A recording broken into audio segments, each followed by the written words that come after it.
like there's a lot of debate around building an audience, building a community, build a personal brand, all of those, all it's cliches at this point. And one of my friends, Sam Parr, he runs a newsletter called The Hustle. Might have heard of it, but he had this great line where he said, if you leave your business for 2 weeks and nothing happens, you have an audience. If you leave your business for 2 weeks and it keeps running, you have a community. I'm Nicholas Bartlett, co-owner of the world's first popcorn board game cafe, living in Fulton, Missouri, and you're listening to the Vance Crowe podcast. Welcome back to the podcast. I'm glad you're here. Today we have an Articulate Ventures favorite. One of my favorite podcast guests is a guy named Jack Butcher. And the last time Jack and I spoke, he was in Brooklyn having to work from home, and we couldn't even do video because there was so much demand on the internet in his apartment building that we couldn't even turn on the video. It made it too unstable. Now, for people that don't know Jack Butcher, he runs a fantastic Twitter feed called Visualize Value, where he takes old Stoic quotes and puts them to artwork and makes these beautiful, simple, I don't even know how to describe them, pieces of beautiful art. And they're amazing to see. And Jack has actually recently gotten into the NFT space, which is a way to digitally sign art so that the person that purchases it can say, look, I have the evidence of the original piece that this thing was created. It is a very difficult thing to wrap your mind around, that we would be selling a piece of digital artwork that can be replicated infinitely at zero cost, going for tens of thousands of dollars. But Jack's going to talk about what he thinks NFTs are all about and how they work. We're going to get to the interview in a second, but you'll notice that Jack and I talk about the various networks. He has one with Visualize Value, and I have the Articulate Ventures network. And we talk about the value of being a part of a community and how difficult it is to describe, because oftentimes people don't join for the fact that they're going to meet really interesting people, or they're going to have these chance encounters or conversations that are on a deeper level than they would in another environment. Instead, they join for some other reason. A lot of the reason that people join us is they're trying to become tangibly better communicators. So they take classes on how to get better at introducing yourself, even if you're an introvert, or things about how to become a better negotiator. But once you get in there, you start to realize, wow, it is the community of people here that I can meet that can help me figure out how to get my business off the ground, how to handle complex family challenges, regarding, tough business situations. There's all kinds of things that happen in there. And anytime I start to break them down, it doesn't necessarily fit what you'll find when you're there, because every individual finds the thing that fits them. So I hope you will consider joining the Articulate Ventures network. If you want to, you can go to network.articulate.ventures to learn more. Okay, now without further ado, we're going to go listen to my man, Jack Butcher. Jack Butcher, welcome back to the podcast. Thanks for having me, Vance. Good to be back. Man, last time we spoke, you were in Brooklyn. Coronavirus had just basically shut down Manhattan, so you were working from home, and the internet was so gummed up by people working from home that we couldn't even do face-to-face. My, how the world has changed. Indeed, mate. We are fully remote, fully optimized for remote interaction now. You were already running a digital company in a digital world. I would consider you to be one of my biggest internet citizens that I see and know out in the world. When you hear that concept, like citizen of the internet, what does that make you think of? I've been thinking a lot about this since our last conversation, and how there were people that were internet natives or citizens of the internet before last March or whenever things kicked off properly. But now everybody's kind of a citizen of the internet, at least within the circles I run in, people that may have been kind of on the fence, or, just do it for work, or you have to, you just have to use a computer based on the nature of your work. Now, I think, in the last year, our identities have, the kind of magnetic poles have flipped, whether your internet life was like the sidecar almost, or this auxiliary thing, and now it's the thing. It's the first, it's the first interaction you have with somebody. It's how you, for the last 12 months, how you've met people, how you evaluate, how first impressions happen, how all of that stuff happens. So to me, it's I didn't really take the concept seriously, I guess, until a year or so. Well, over the last year, it's gotten stronger and stronger, and there's so many things going on now that I feel are indicative of that shift on a bigger scale. Yeah, I think the thing that's the most obvious is the stuff you're describing, right? We're just doing Zoom calls, and people that would have been 60 years old, or the old tradition of like, no, we have to meet in person. All of those things went away. And so people had to like make those adjustments. But the way, way bigger things that are coming online are things like NFTs, which you've been doing. It's virtual reality, which I've been spending a ton of time in. And you can tell that had there not been a coronavirus, the acceleration of these things all together at once, I think probably would have been 5 or maybe even 10 years off. Yeah, and the thing that I've been trying to decode is, why did that happen so quickly?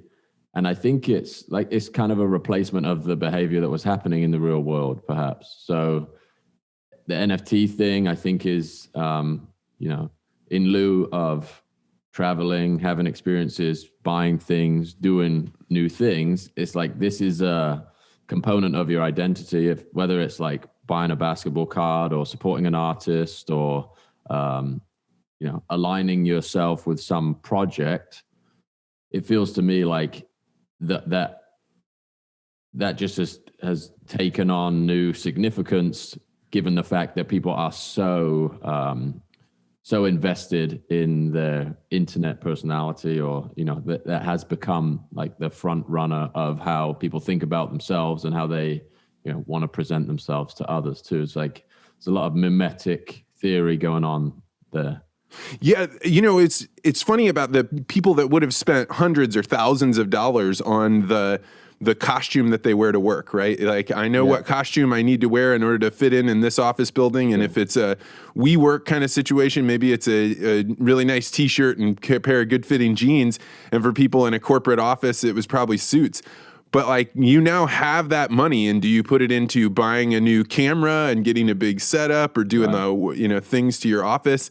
And but I had not considered that it was people having the luxury time or the luxury money to be spending. So let's start from the beginning. What is an NFT for people that have no concept of this? So you should probably interview somebody who has the background in the technical aspects of Ethereum. My understanding of it is it's essentially it's a non-fungible token. So the transfer of an asset that proves ownership of something that cannot be copied or manipulated or transferred without the consent of the parties in the transaction. So the digital file itself is can be anything. The NFT is kind of the token that authenticates that digital file. So it's almost like a signature from the creator. So if I made a piece of art and I mint that piece of art, it gets, it becomes an NFT, or an NFT is attached to it. And then that NFT is the atomic unit that people are bidding on, but it's associated with this piece of artwork or, this physical asset. And as this space evolves, the NFT, I think, is going to represent, or can represent, a whole bunch of things. The reason we're seeing art at the forefront, I think, is because it's so tangible and, people can look at it, point at it, understand it.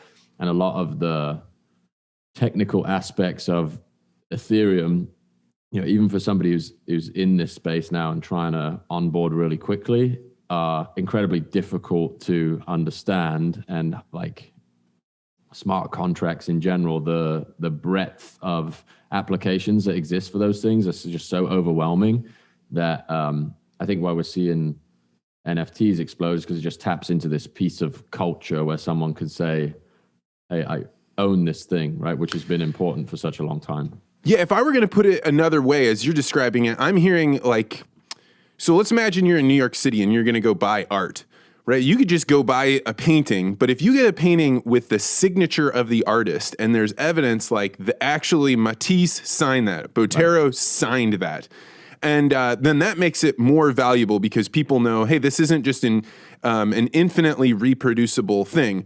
But in the digital world, if you, for example, who run Visualize Value, which is this prolific, incredibly simple graphics, taking wisdom and compressing them into a diagram or an image that makes people say like, oh, I add another layer into that quote and it makes it more valuable. So you're creating art.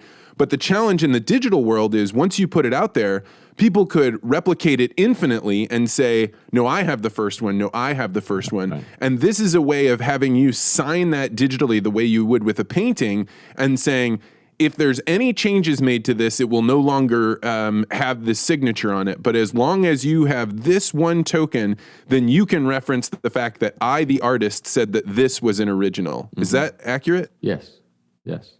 Okay. I did not understand that entirely before.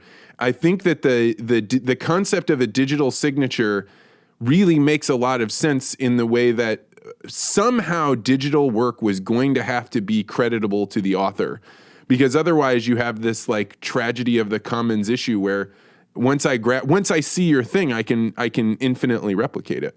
Yeah, I think it's like, and the reason there's so much like crazy pushback is because it just feels unnatural, right? But I think we don't acknowledge how like prevalent that behavior is already in our life.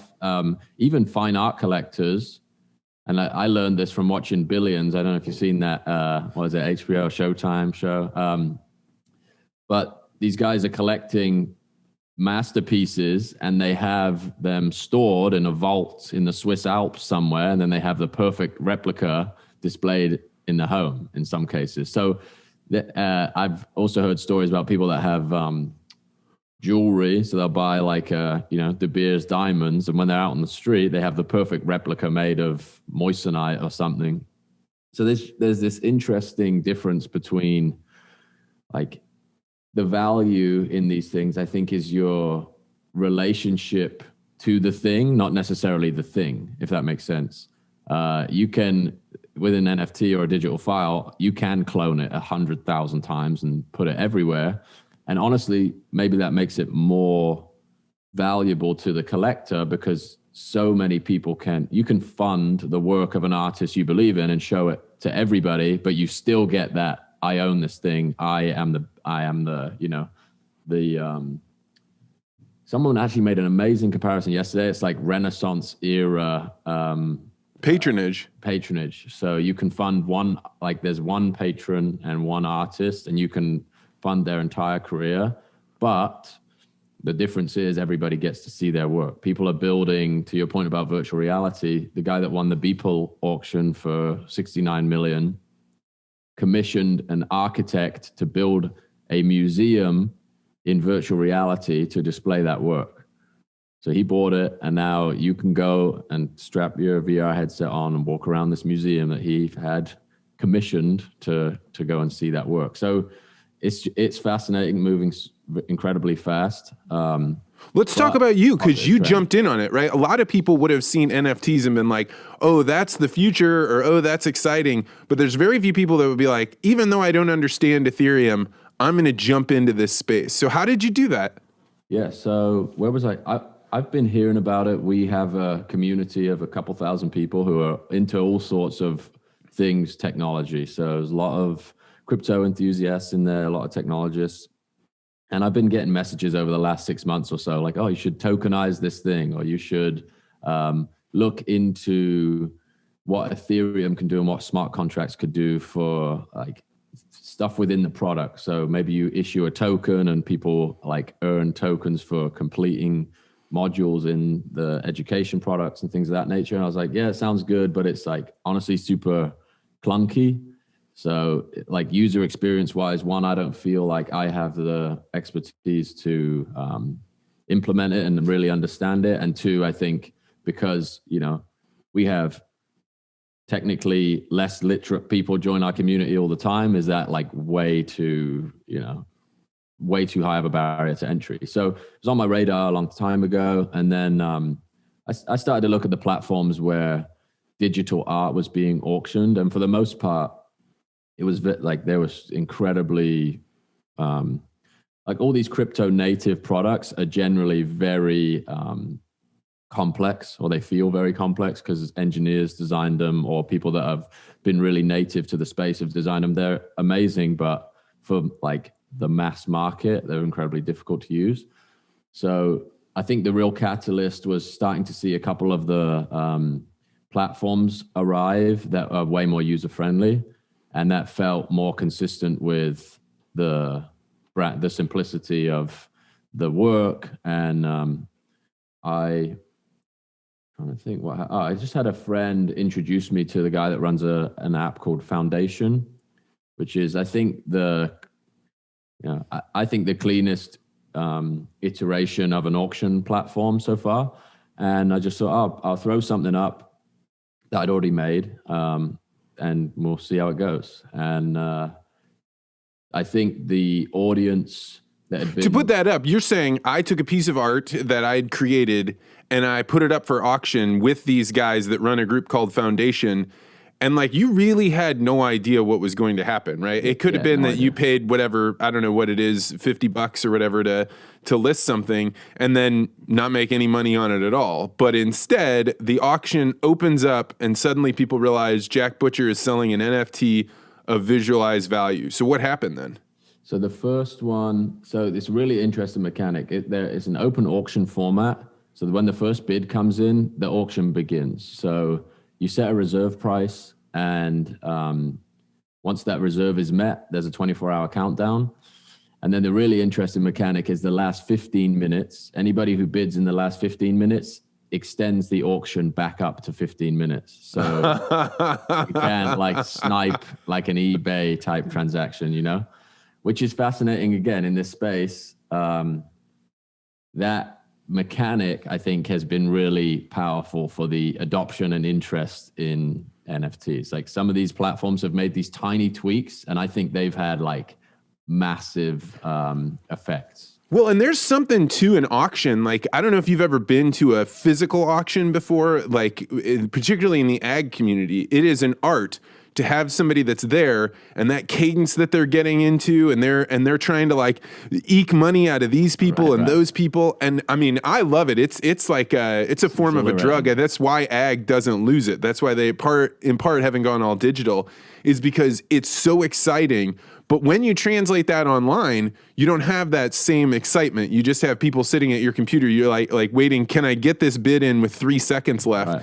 But if you add that little extra, then you extend it by 15 minutes, now you keep the game going fast. Exactly. And, you have the Twitter layer on top of that where people are watching it and bidding. And so that the first one was crazy. The first one went for 30 Ethereum. The first piece is like Genesis piece, which I think,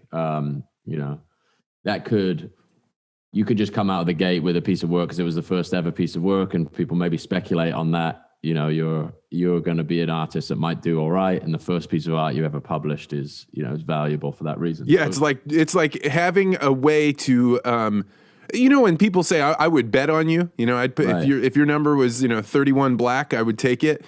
That's exactly what this is like with the NFT. And you're like, I bet one, NFTs will be valuable in the future, and two, if NFTs are valuable, I think Jack Butcher's NFTs will be the most valuable. Yeah, it's a bit. Yeah, you're definitely gambling on multiple layers. It's cool. And so, would you say like 30 Ethereum? What's Ethereum trading for these days?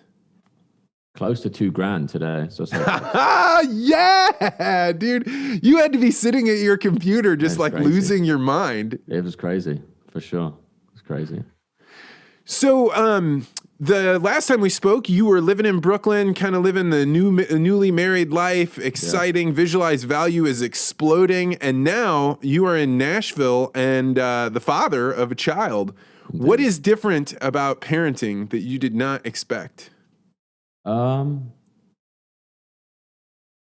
think there's like an instant priority rearrangement. it's different and it's not different. I think I some of me was expecting a completely different attitude to time. Like how would I think about time when, you have these moments that you can't get back in a very literal sense, like a very small child growing day by day, and you can you have a small baby too, right? It's like, oh yeah, on just a couple months basis, apart. Yeah, they just change so much. So it's like, you don't want to be sitting in front of the computer all day, or you don't want to be spending time away when you, well, that was my initial thought. It's like, I don't want to be, I want to completely optimize my work life to the point where I'm just spending all the time I can with the baby.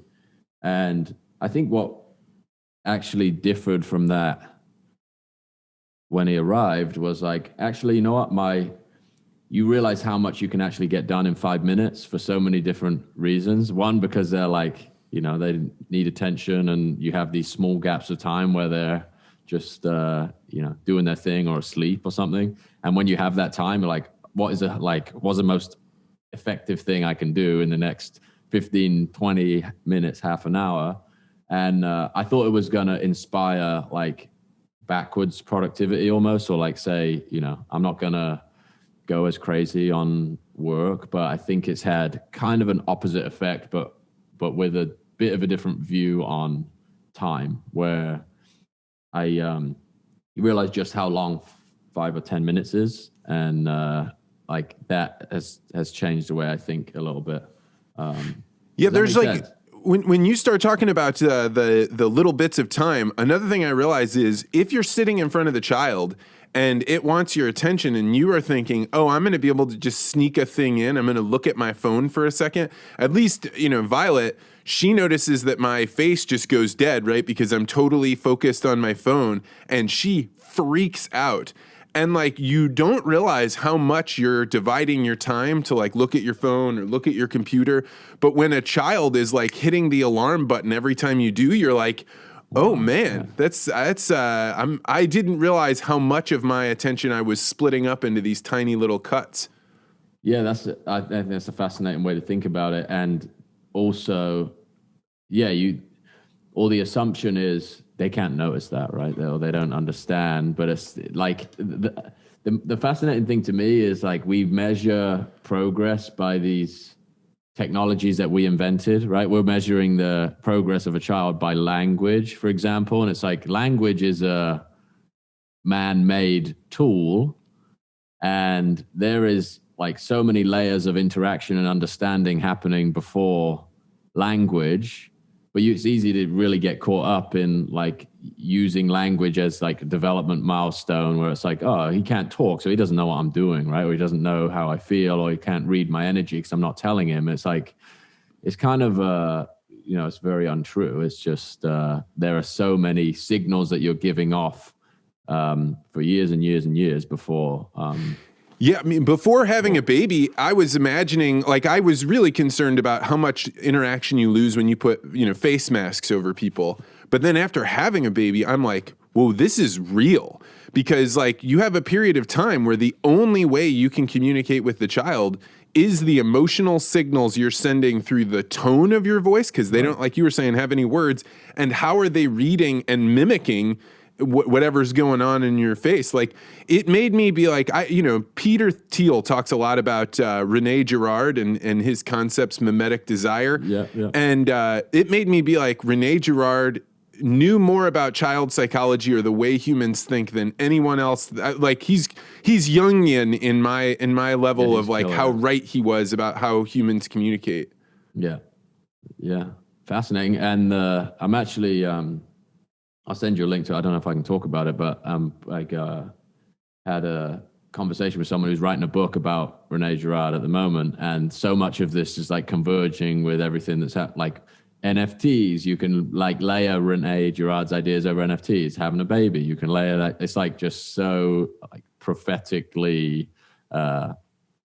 constructed that it fits every sort of human experience. It's fascinating. Yeah, so for people that don't know, he has this concept where basically he's saying, how do human beings know what we want? We don't know. There's too much in the world. So instead of knowing, like if you were to look up and say, hey, there's 10 different options of things that I could want, I don't look up there and say, oh, this is the one I want the most. Instead, I look to other people that I want to be like, and I say, which of those 10 objects do they want? Okay, if they want that, then if I go get that, then I can figure out my way in the hierarchy. And he calls it mimetic desire. And that's only the beginning of his philosophy. But it is a truly profound thing. And when you think about kids in middle school, right, they know exactly what is cool. Right, but if you ask them, why is that cool, they have no way of being able to articulate it. Yeah, and I think, like, to your point about the phone or the distraction or the thing that you pay attention to, that's the signal you're sending, right? Like, oh, that thing must be important. Yeah, that's 100%. And then you start seeing the creepy moment at about 5 months when all of a sudden the baby starts wanting your phone, even though it's just this little black object, and yet they want it because you want it. Yeah, that's crazy. We're not there yet, but it's coming, I'm sure. Well, so where are you at with the child development? What are you watching and observing that strikes you? So he's almost 7 weeks. And he's like so much, like we had some feeding and sleep stuff going on. So it's been just like trying to get him to go down, and like we spend like probably half an hour a day, like, doing the neck exercises and all that good stuff. And it, like, I think he's on the cusp of like communication. Have you gotten a laugh yet? Have you gotten No. Oh man. So this is what I always say, like, and I didn't know this. This is probably my thing. What I didn't know is that babies are essentially terrorists at first because they only have neutral and like way upset. And like until they have smiling, they have nothing to negotiate on, right? It's just like the only thing I'm going to give you is not be mad. And then once you have smiling, then now they can be like, what can I get the parent to do in exchange for this smile, which is all the parent wants in the whole world.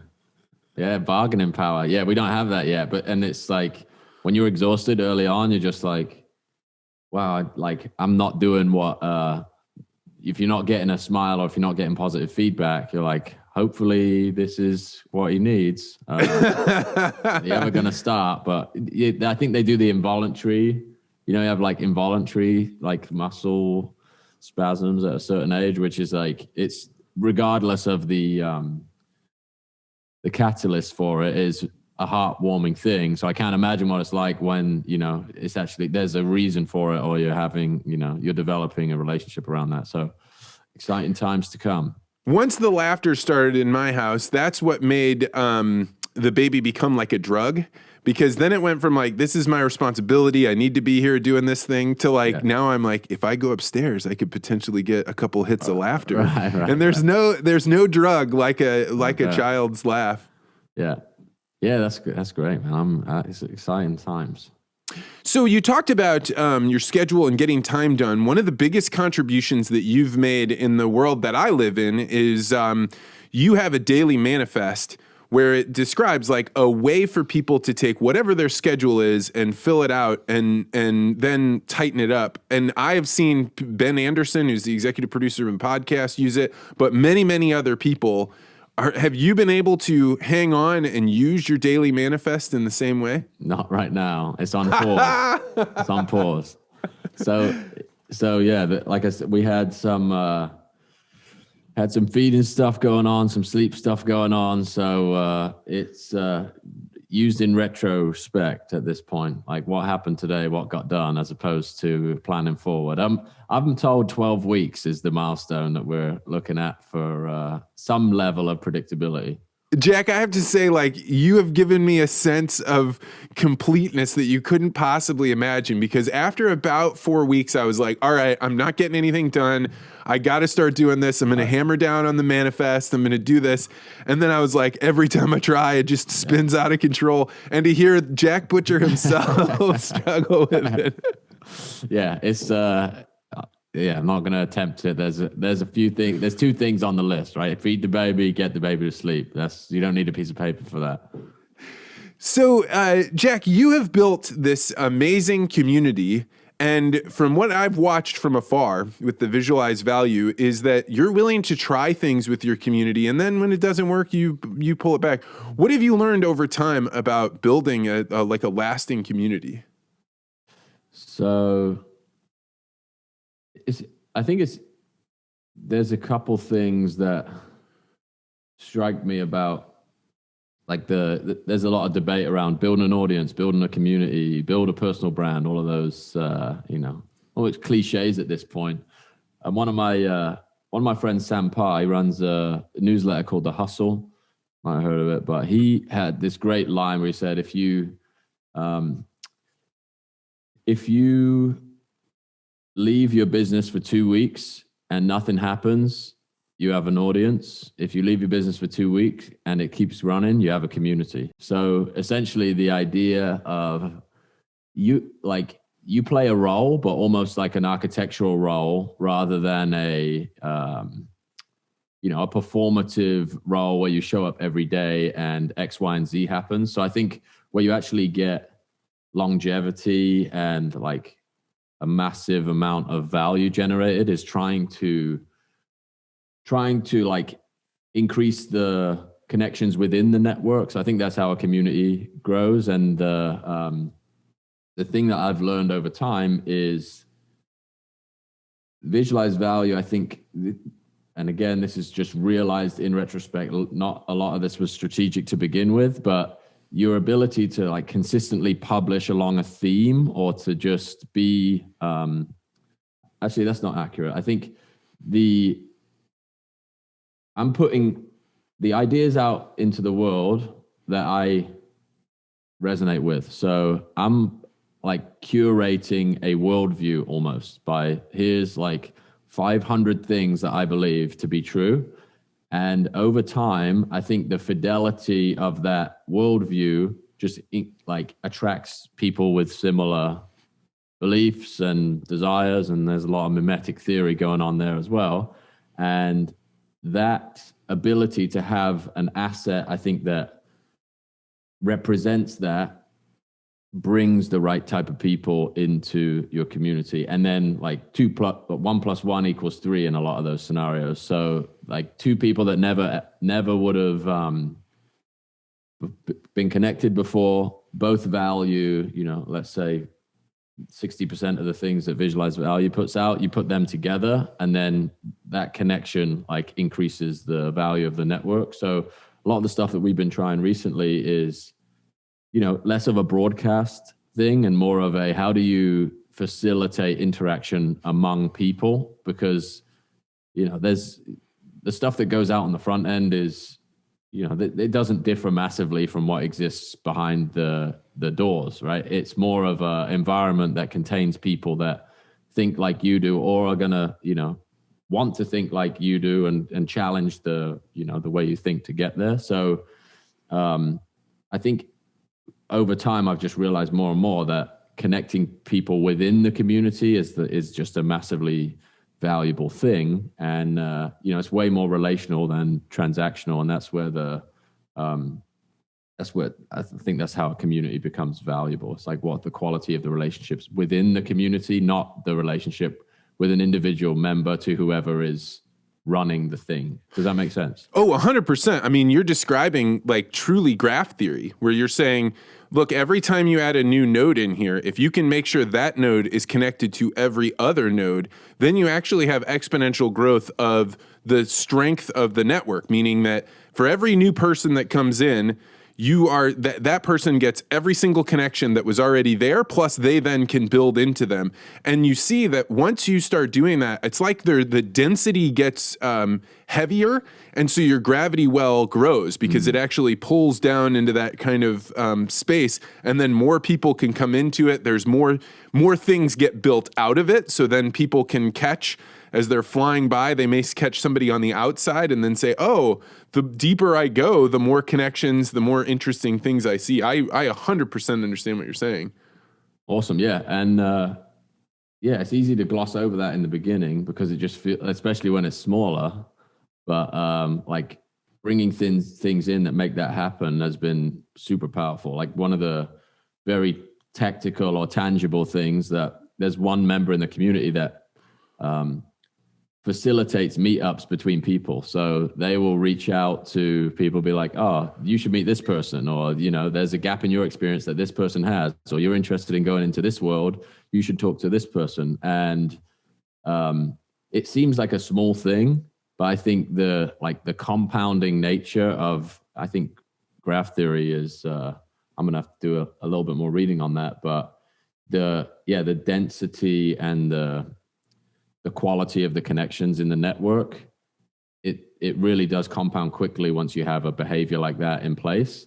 And I think relationships are really that's how you build an advantage in any area, right? It's like who you're connected to. So I run a network called the Articulate Ventures Network, and this is for people that are like, I have ideas that are kind of up the graph. They're thought of by a few people, but not everybody agrees with them. But I want a place where I can articulate them, and not that people will agree with me. Like, this is an environment where people are saying, I will disagree with you, but respectfully, which I think in a lot of ways people don't have this. Yeah. And one of the things that we started doing was what we called amateur hour. Like, so what is a thing that you learned, not because it's your profession, but because you loved it? So we had a guy come on that did ham radio. We had the Ring brothers, who I know at least one of them's in your network, did a whole thing on how do you actually butcher a cow. So they're taking photographs of skinning it, and we're doing one on epistemology. And what I didn't expect to come out of this is then you give each new person in the network a chance to be like, hey, this is what I know about, this is what I like. And the number of people that then can come up and talk with them fluently about a thing that they know more deeply, it just, you watch how this single thing probably created more interconnections in the network than any other thing that we had done. And it was just saying like, hey, it's your turn. You take the marker and start showing what's going on here. Yeah. Totally agree. And I find that that's what goes on in your network, because people in your Slack channel, like, share things, right? They're like, hey, this is what I was working on, give me feedback. And I think that was one of the things that made people find value in knowing each other as opposed to just knowing Jack. Agreed. Yeah. And I think there's only so much one person can, if your primary function is to make the network valuable, identifying the thing that you do that does that best. I think it's almost a recruiting, my role is a recruiting role. So how do you go out and make things that speak to the types of people that are going to make the network more valuable? So you can almost divorce those things into two camps. Like, this is like material to produce connections to people to bring them in, and then like engineering activities and things that are going to connect people internally as kind of the secondary piece of that. And people in the community learn to kind of do that by themselves. Like, we had a baby 6 weeks ago. We were almost off the face of the earth, honestly, for a month at least. And there's a bunch of activity, people taking on responsibilities and putting on meetups and just staying in touch. So it's kind of an unstoppable thing if you can get that, that critical mass of connection between members. So talk about times when you figured out things you thought the network was going to go do well, and then it was like, that didn't work. Yeah, what have we got there? I think honestly, the scheduled stuff is difficult to maintain momentum on. So you come out of the gate. We did office hours every week since we began. First one, huge amount of attendance. Second one, a little bit less attendance. Third one, a little bit less attendance. So there's like this, I think, trying to like fight against the like internet entropy almost, is like the scheduled nature of the community has gotten less and less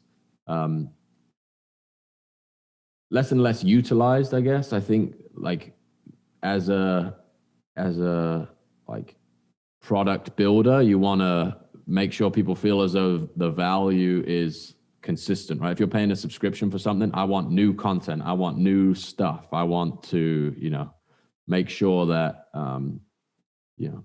what I'm paying for is funding some like optionality for me in the future. But what I've noticed is like people buy that, but what they really get, the value is kind of indescribable, or it's very difficult to quantify the things that really people really get value from, which is a relationship or one conversation or one introduction, which, you know, far outweighs the, you know, 100 pieces of content that exist in the archive there and can take your life in a totally different direction. Both are valuable, I think, but it's hard to pull out of that too once you've promised it. So it's like, oh, we're going to do these weekly things, but hey, if 20 people show up, it's better that we, you know, put our energy elsewhere. We're better off like going out and doing this publicly and getting more people into the community so you can build relationships with those people. And that was kind of a hard Band-Aid to rip off, but starting to realize that just access to a community of people is the value, as opposed to continually pushing content into that network, if that makes sense. Oh, 100%. And I mean, like, in effect, like when people first find you, they get that that kind of experience of euphoria, like, oh my gosh, look at all these things I'm learning, look at all this stuff. But once they learn the general idea, they can still extract value out of each independent thing that you put in. But the big exhilaration from I'm now discovering a new way to look at it. It's very few books that you want to read, you know, 10 times. Yes. But it's not that you want to throw it out. Like, you want it to be good. But if that book then connects you with a bunch of people that are like, I also really liked this book and found value out of it. But it's nearly impossible to sell people on the nebulous, nameless culture of a community. They have to have some other reason that they come in, and their expectations be so thoroughly, you know, beat by this other thing that they're okay that they're not getting that exhilaration feeling anymore. Yeah, agreed. It's also this phenomenon of like enough, you know, if you listen to enough advice, it all cancels out to zero at a certain point. So you just choose a set of principles and let that guide everything. And at a certain point, your addition is dilution. And it's like learning where that line is it's a process to learn. That's a powerful concept. I've always wondered, have you read Stephen, is it Pressfield's book, The War of Art? I get told to read it all the time. I haven't read it yet. It's on my list. So in that book, he has this concept called the voice of resistance, which is like, you know, once you hear it, you totally know it. It's like, you know, when you're going out to jog, right? You decide like, hey, I'm going to develop a new habit. And the first couple of days, you're super excited. But then the third day, it's like, hey, you don't want to run too much. You might get hurt, right? Like, oh, it's cold. And think about how hard you worked yesterday. You don't have to do that. So it's that voice that talks you out of doing the things that you know you could achieve. What I see with you from the outside is somebody that never gives in to that voice of resistance. At least that's what it seems like. Mm-hmm. Would you say that you have a way to get around that or be able to fight your voice? Do you have the voice of resistance, and do you think it's possible to outwit it? I think I have something equally as unhealthy, but in the opposite direction. Like I honestly find it difficult to not stop. I wrote something yesterday. I don't know if I have this window pulled up. I'm just going to pull something up because someone asked me, I did a text interview with someone, and it was basically the same question. But I think what I've started to understand, let me see this, is so like my response to feeling like inadequate or not doing or not getting the result I wanted to get is to make something else, to do something else. Like and I think that can be unhealthy. Like maybe I make something, it's not received the way I wanted it to be received at 8:00 at night. So I'm like, I have to put like my stamp on this day. I'm not stopping until I make something that I'm proud of.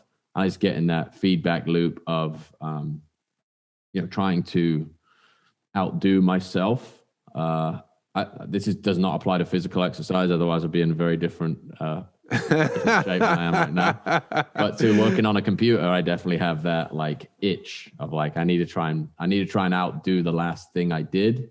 And it's, I do not claim this is a healthy habit, but it's an itch that is just unscratchable. And how much of that itch is the lure of magic internet points, right? Like I had so many people like these, or I had so many responses from the nebulous internet. There's an aspect of that to it. I think like how you quantify progress, and like even if you don't want to measure certain things, it's being measured, right? So you're optimizing for. I don't know. I think it's kind of harmful and kind of not, right? You have these metrics that can really give you feedback on what the market thinks about what you're doing, which is important if you're trying to run a business independently and look after your family and, build security. So it's very similar to the like phone discussion around the baby. It's like there's an argument why I shouldn't do this, and there's an argument why I should do this, and where do I fall on that spectrum each time? There is some like supernatural like level of engineering in these platforms though, where I could have a healthier relationship with some of it. So I notice when I do have a day off or 6 hours off of Platform X, I'm like, I feel unusually not rested, but like I feel a little bit more at ease than a typical day, which is, I think we talked about this before. The internet is just this like exponential environment that we're not biologically coded for. So you're just in this like constant state of it's very weird to broadcast your ideas to 100,000 people, right? Nobody is biologically wired to do that. And if you get it wrong, then the response to that, or, the market perceives that you got it wrong, the response to something like that is like an attack on your nervous system in some way.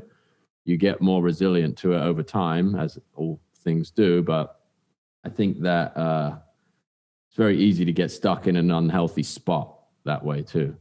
Yeah, I mean, when you really sit down and think about it, most people on Twitter have a larger voice than the most powerful kings in all of medieval Europe, right? If you have, let's say, 5,000 people that could potentially see your thing, your voice doesn't carry 5,000. In fact, I bet you could see the limit of communities or the limit of societies probably has to do with how many people can you pack into a space and have the human voice hear it. I mean, that's clearly the reason the Romans and the Greeks built theaters, was that was the best way to amplify their voice. And now you don't even have to build, the Parthenon. You could just you just go and build your Twitter following. Yeah, what I think is crazy, and I'd be curious for your take on this, is like I wonder when our children are 18 or so, I wonder if we're going to look back on, there's two components to this. One, like pseudo-anonymity, and two, just I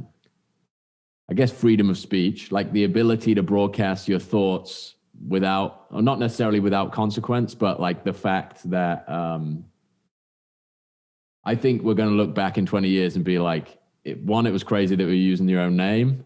And this is kind of a secondary point to that you are like broadcasting your opinion. And we're getting to the point where you're like putting it on the blockchain for preservation forever, right? So I was talking yesterday to somebody about imagine just how culture changes and what's acceptable changes and how you talk changes and the words that we use change.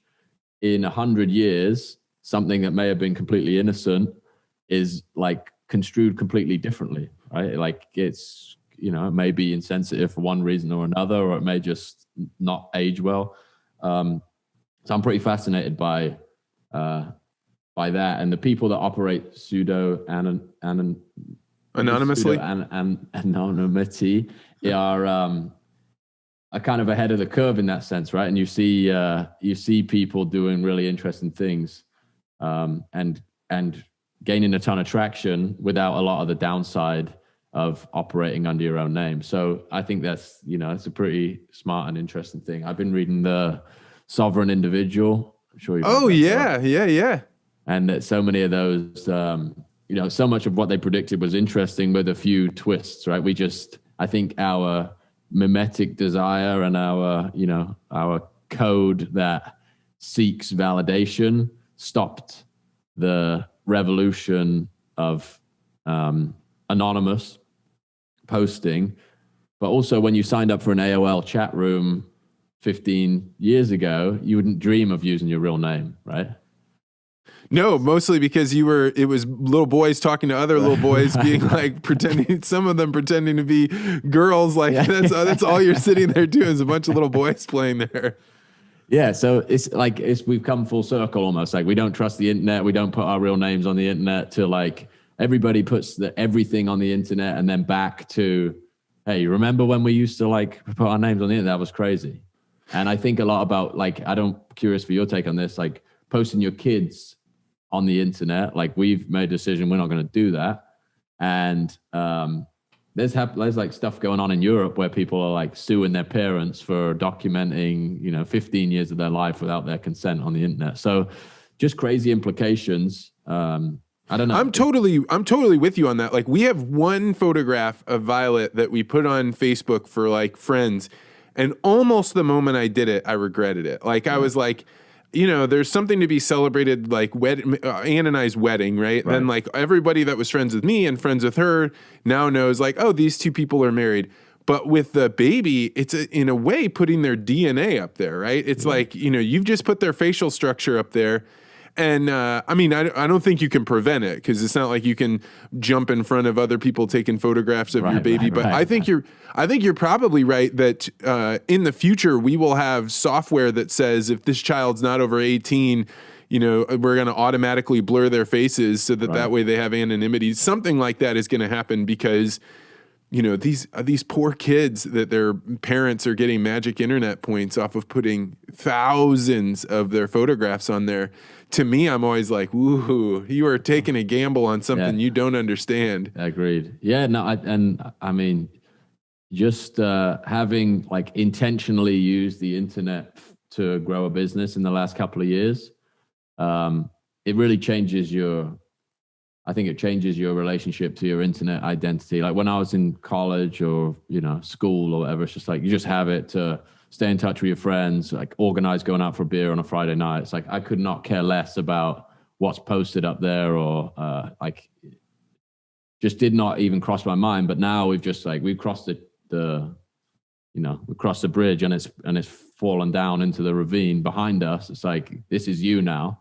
Like, make sure that you act, I always kind of wondered about like you're in a unique position to be able to talk about this because you went from being a guy that helps brands, which means your creative work stood behind a giant corporation. And in fact, if Jack Butcher shows up in the back, it'd be like you photobombed your own work. Right. Whereas Visualize Value is not inextricably linked, but definitely people associate the two. Jack Butcher in his white t-shirt with his scruffy face and Visualize Value. And you became a celebrity in a way, or at least asymmetrical information where a lot of people knew you and you didn't know those people. And that had to change how you viewed being a citizen of the internet. It's weird, man. Like I've walked around the park in Nashville and it's like, oh, I know Visualize Value. Like people stop you on the street. It's like, that is weird. That gets weird. I'm sure a lot of people talk about this. David Perel, right? Oh, yeah, sure. Yeah. So he talks about this idea of niche fame. So it's like, if you can stay in this world where, you're a subject matter expert or whatever, and it's like people who just love the project you're working on know you, that is like an acceptable level of fame in inverted commas.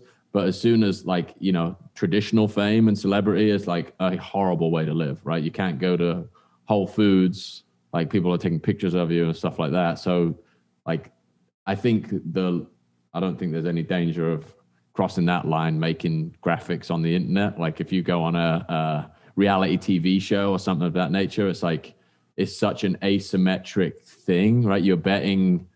I'm just not of a headspace that would take that risk where it's like, I'm going to be known for X for the rest of my life if it isn't inextricably linked with, or isn't, if I'm in control of the narrative, I guess is a different way to think about it.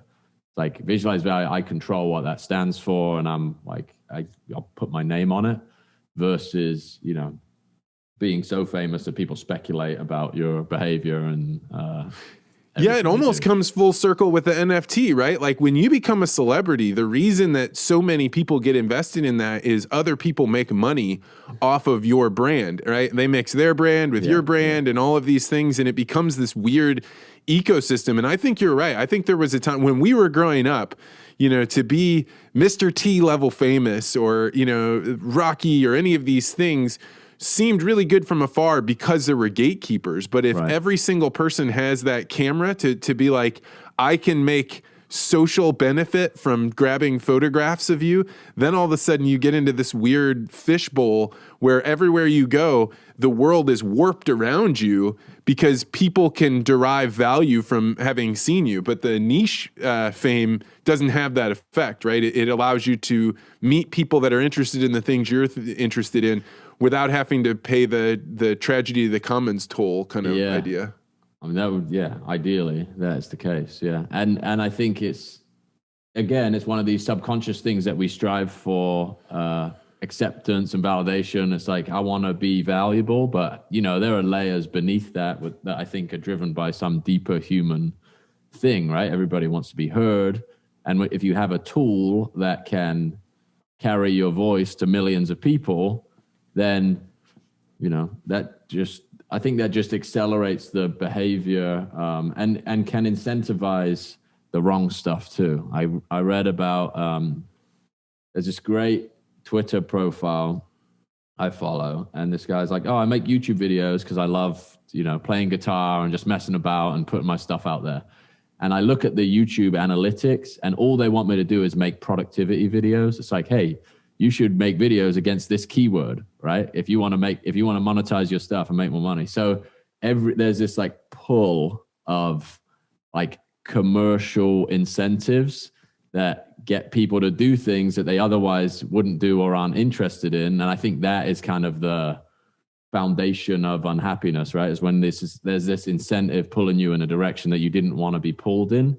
And I think we're all subject to that. I find this exactly. So, you know, I'm totally of the Jungian idea that your curiosity is the only compass that your inner self has to tell you, like, that's the direction you should be heading in. Agreed. And I know the type of people that I can interview will get way, way more views because the audience likes it. But I find that, like, I'm bored is not maybe a fair way to say it, but I'm certainly not, my curiosity is not like ping. Right. And it's really hard because then you've got to have this like, well, I can't just run around and only follow my curiosity because the financial benefit isn't there. But if I only do this, then I might as well be in jail because like, I'm having to do something that's completely boring, and that's the problem with jail, right? It's there's no new information coming in, and that to me is the fastest path to depression that I can find. Yeah, agreed. And I feel incredibly fortunate that Visualized Value turned out the way it did. It was like an outlet for expression and curiosity, and the internet made it possible to, you know, commercialize that in a sense, or use it as a vehicle to meet people. And it wouldn't have happened without that. But also, there are things that I know I could do differently that would grow it faster, get different people involved with it. And even when I do them and it works, I'm like, you know, I had that like feeling in the back of my mind that maybe this was not the most consistent thing, and it's not the thing that I want to be doing. And the good feedback does not make up for the fact that I, you know, went against my instinct. So yeah, long-winded way of saying I agree. Like you, as soon as you stop following your curiosity, even if, I think that's the definition of like you said depression. It's like being in a job or a role that you're just punching the clock to earn a paycheck, right? And it's any environment you operate in. I think you can drift towards that, even if you're seemingly independent. There are all these external incentives that can pull you in directions that you never intended to go. Well, this reminds me of I read this article, and I think it's called like Re-Enter the Sensorium. I'm going to get the guy that wrote it on the podcast if I can, but it was all about the value of dreams. So are you familiar with this sensorium concept? No. So the guy's name is Eric Hoel, and it's fascinating. So basically his idea is during the day, you're collecting all this information, and your brain has to deal with that information somehow. But in artificial intelligence, there's this concept called overfitting. So if you're trying to teach an algorithm how to identify a dog, if you show a photo of it, you show it 1 million photographs of a dog. Yeah. And the challenge is if you show them all brown dogs by accident, then it sees a deer and it says 4 legs, brown, deer, right? So it throws it in there, and that's called overfitting. So at night, what he's saying, this Eric Hoel guy, is you are going to bed and you're breaking all of the associations and you're refitting them in different ways so that your brain can actually establish new patterns for where to put things, which is why sometimes you wake up in the morning and an idea that you were struggling with the night before just clicks in.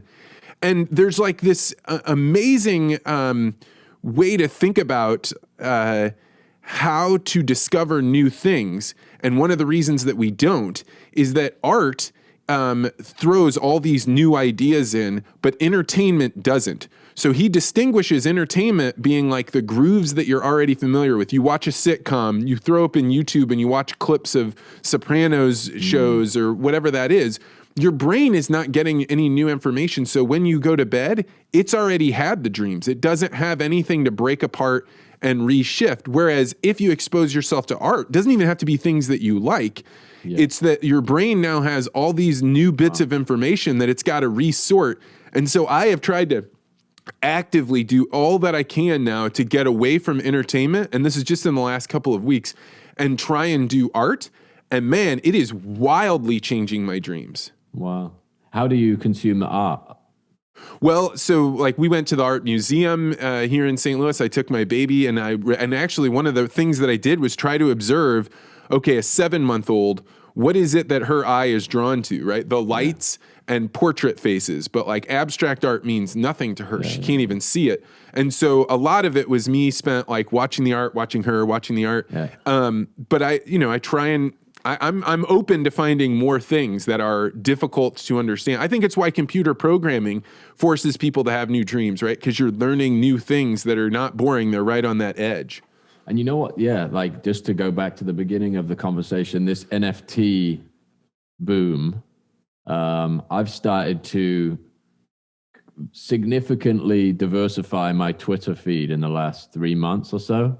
So, maybe 6 months ago, it's like every other tweet was like 10 lessons I learned building my startup, how to do X, Y, and Z. It's like very practical, this, like value, right? But then like the NFT space, I want to learn who's like doing well there, who's building relationships with collectors. Like, let me follow. There's like bots that you can follow that just post closed auctions. So you see, this piece just sold, this piece just sold, this piece just sold, and they'll pull the art itself into the feed. And I think I've found myself over the last few weeks, just like I have an idea. I'm like, where did that come from? And I'll publish it, and then it'll almost like the mechanics of it will reveal itself post. So I'll like scroll back down. I was like, oh, I saw that. And then I saw that, and this thing is kind of a bridge between those two ideas. So I'm experiencing the same thing, I think. But yeah, I for a minute there, I was like getting into this, and maybe like after you've learned something, it feels like education becomes entertainment to some degree, right? It's like this like masturbatory process where you just keep going back over the same ideas, as opposed to let's throw something new in the mix and like challenge the way I think about this, or, pull in a new way to interpret it, or the opposite side of the argument. we could all use a bit more of that. Yeah, I think that, I mean, one of the things that always happens to me is if I get tired, I just want to watch something that's easy, right? I want to and I would never say I want to veg out, but that is what's going on. You're just getting into that kind of blank state where your brain is like, the groove we're already comfortable with. We know where we're going here. Yeah. And that's why it's so hard to keep picking up a new fiction book or to do something that is actually difficult for you, because real education is not easy, right? You're like, okay, I've seen that. It's the difference between being like, I see that equation and I can use that equation, right? I can add numbers in here and see how that manifests in the physical world. And I find that when I'm in my most productive periods, it's where I'm exposing myself to as much art as I can. And maybe art isn't necessarily the best word, but I'm trying to distinguish that between something that challenges me and something that's easy. Yeah, I think art is a good word. We got to get away from the idea of content, because it just doesn't mean anything. So, Jack, one of the questions that I love asking people about is this thing I call the Peter Thiel paradox. And I think we've talked about this before, but it's what is one idea that you believe that almost no one you know agrees with you on? And you've been able to go off in totally different directions, NFTs, building a network and a community. So you definitely have edge things, but you also just had a child, so you may not have any edge case ideas. But do you right now have a Peter Thiel paradox, a thing you believe that nobody agrees with you on? Let me think.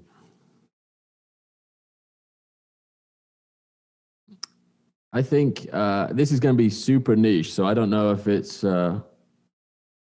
you could maybe let me know if this is like not going to be valuable to your audience, but this idea of the creator economy, how much do you talk about that? No, none. Go ahead. So I think there's something interesting about what's happening with NFTs and like the monetization of creativity directly. But I also think there's this crazy power law structure where you're going to see, and this is not specific to NFTs. I think it's the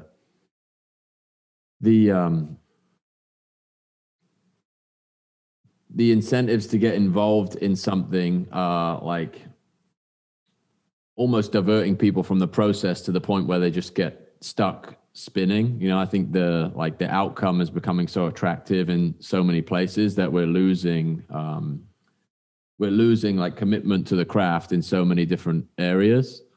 So, I mean, I'm not forming this thought very well.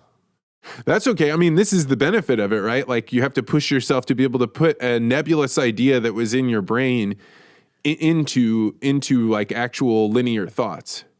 Yeah, I think it's, I think I just looking at the inequality that is amplified by the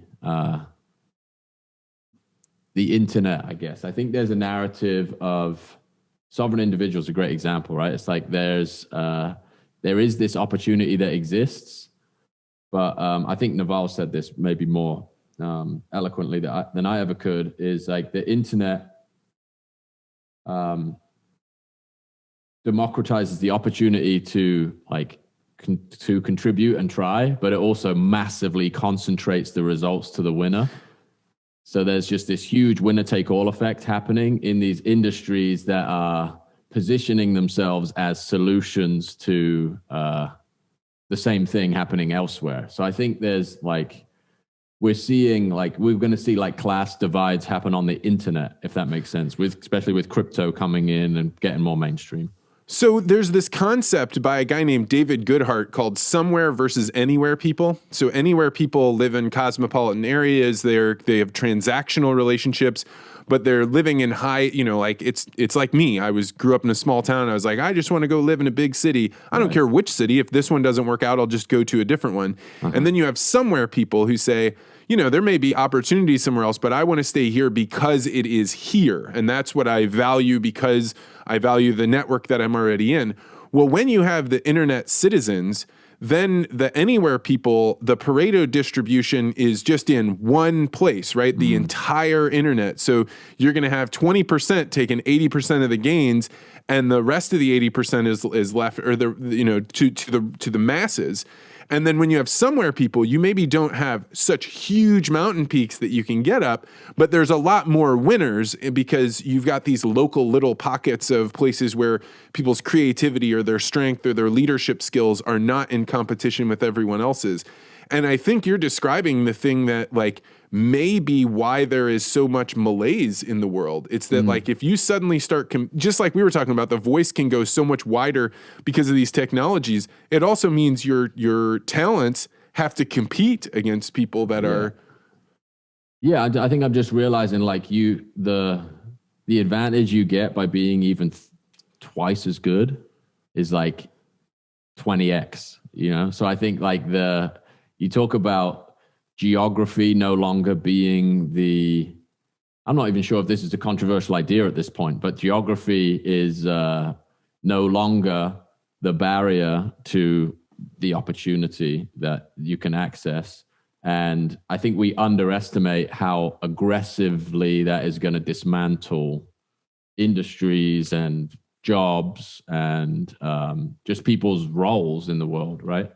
And I think this NFT thing is maybe indicative of some of that too. It's a lot of people just want to make stuff, right? People want to, we see this everywhere. Everyone wants to be a writer. Everyone wants to make art. Everyone wants to be a creator. Everyone wants to have conversations and share those conversations.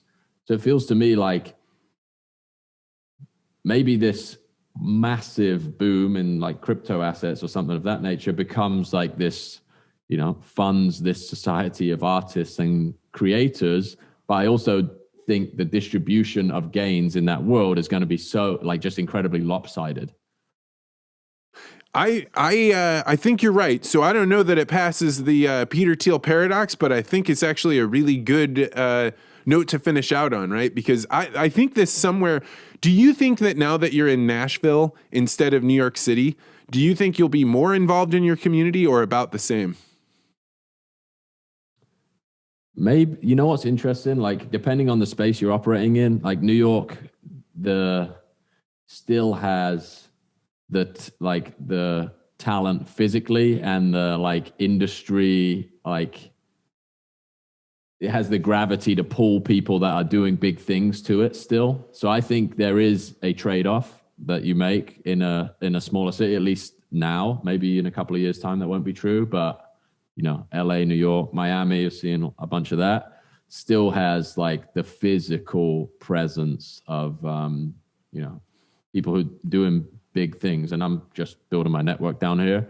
And music industry is huge in Nashville, for example. If you want to make music, this is where you come. If you want to, work in finance, you go work in New York. If you want to, work in the entertainment business, go to LA. So I think that's slowly eroding, but it's going to take some time.